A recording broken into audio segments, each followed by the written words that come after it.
हाँ तो प्रेमियों, पारस जो है वो लोहे को सोना बना सकता है, लेकिन पारस नहीं बना सकता। लेकिन संत सतगुरु जो हैं वो जीव को अपने बराबर बना लेते हैं, यानी कि वो परमात्मा के घर से आते हैं और जीवों को अपने साथ लेकर जहाँ आप जाते हैं वहीं उनको मिला देते हैं, अपने बराबर एक रूप कर लेते हैं। लेकिन पारस जो है लोहे को पारस नहीं बना सकता, सोना ही बना सकता है।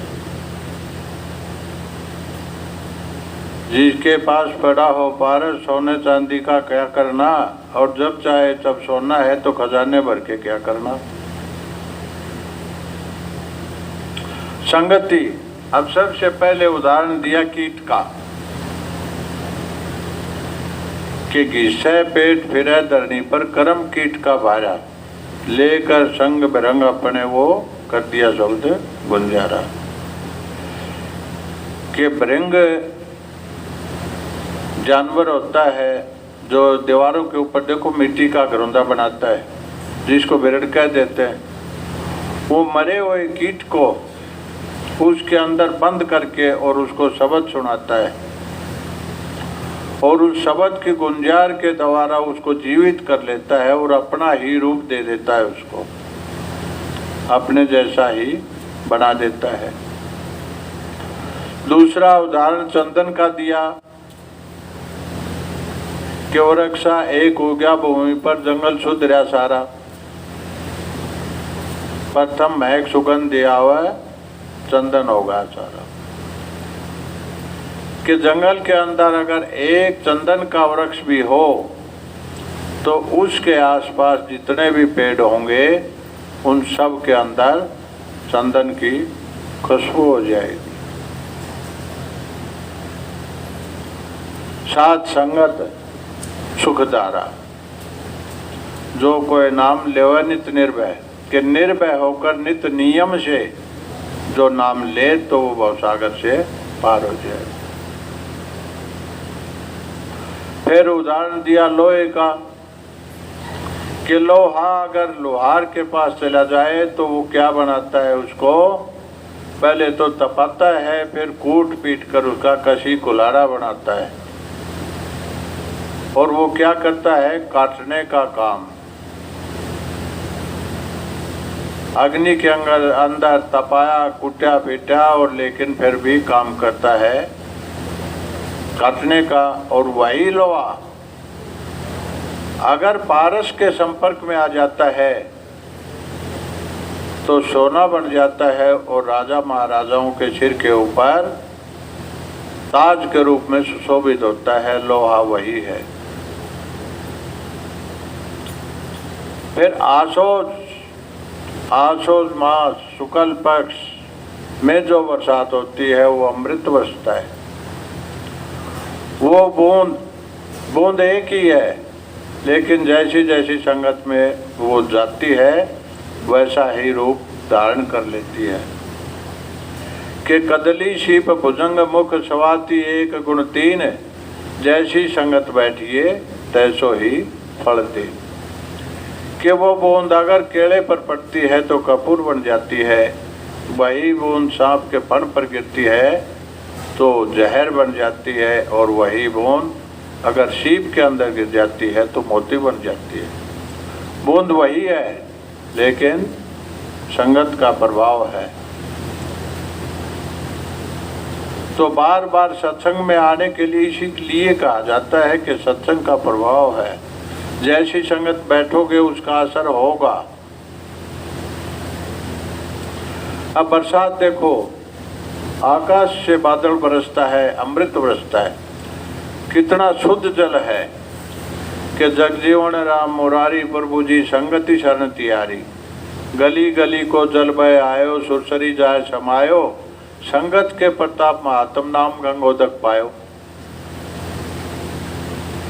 कि अमृत बरसता है, कितना शुद्ध जल है, लेकिन कुर्डी पर कीचड़ पर जमीन पर गिरकर जो है उसका सांस लेकर के वो कीचड़ हो जाता है, और वहाँ से हम गुजरते हैं तो क्या करते हैं कि बदबू आती है, कपड़ा लगा कर गुजरते हैं। नाक के आगे कपड़ा लगाकर कि कीचड़ है, लेकिन वो था तो अमृत, लेकिन उसका साथ लेके कीचड़ हो गया।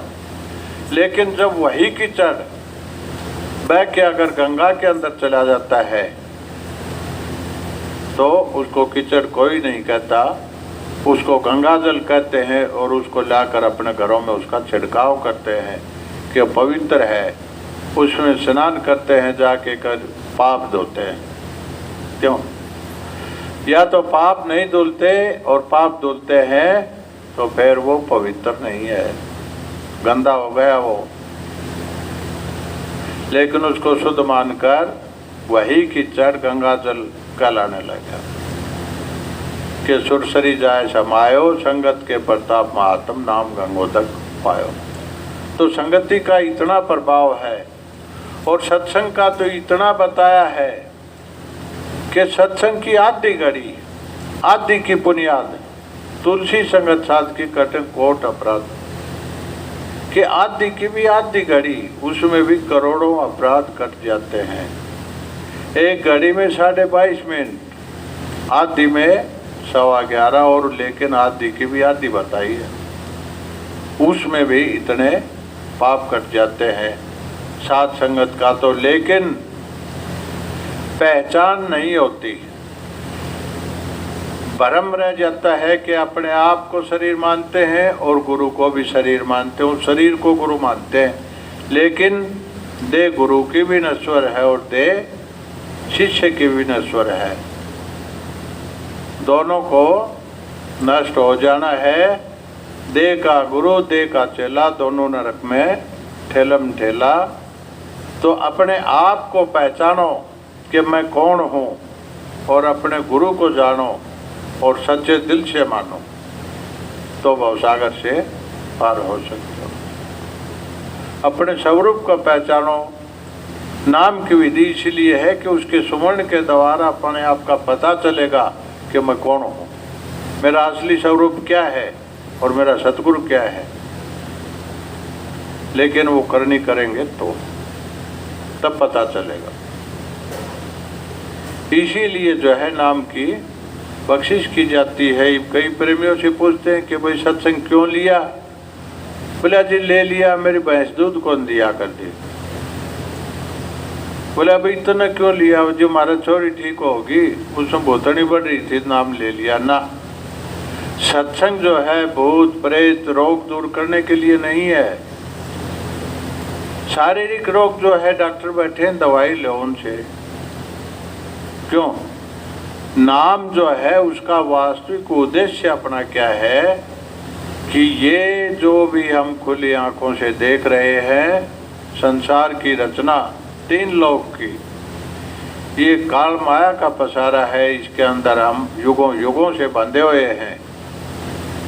इससे छुटकारा पाने के लिए नाम की विधि है, नाम है। लेकिन नाम जो है, नाम भी 3 प्रकार का है।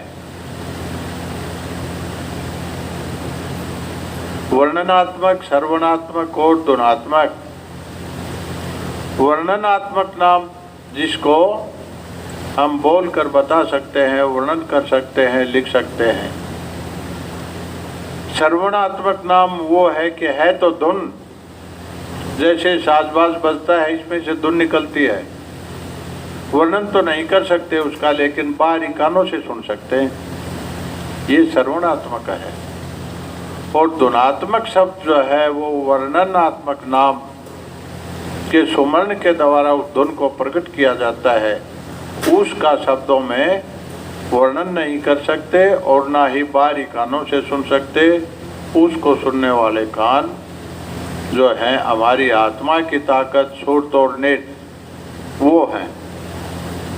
सुरत और नृत्य देखती है और सुरत सुनती है कि नृत्य बिना सुरत आंधरी कहो कहाँ को जाए, पंथन पाव शब्द का फिर भटका खाए।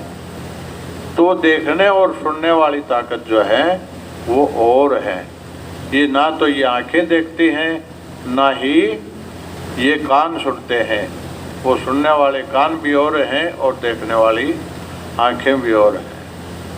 और उस धुन का वर्णन नहीं कर सकते, उसको तो महसूस ही किया जा सकता है। अब कह देते हैं, डॉक्टर कह देते हैं कि ऑपरेशन करते हैं, हमने तो कहीं परमात्मा नहीं मिला। अब फूल के अंदर खुशबू है, कोई इनकार कर सकता है कि खुशबू नहीं है? उसके अंदर खुशबू है, लेकिन फूल को तोड़ के उसके अंदर कोई खुशबू दिखा सकता है कि देखो ये है? उसका ऑपरेशन करो फूल का और उसमें से खुशबू दिखाओ, आंखों से देख सकते हैं उसको? नहीं देख सकते। तो परमात्मा जो है, असल धुन जो है, उसको वर्णनात्मक नाम के द्वारा धुनात्मक में पलटा जाता है और उसको अनुभव किया जा सकता है। उसको ऐसा काम है कि जैसे गूंगे ने गुड़ खा लिया। अब गूंगा आदमी गुड़ खा ले तो कैसे बताएगा कि उसमें कैसा रस था, कड़वा था, मीठा था, खट्टा था? हाँ ना।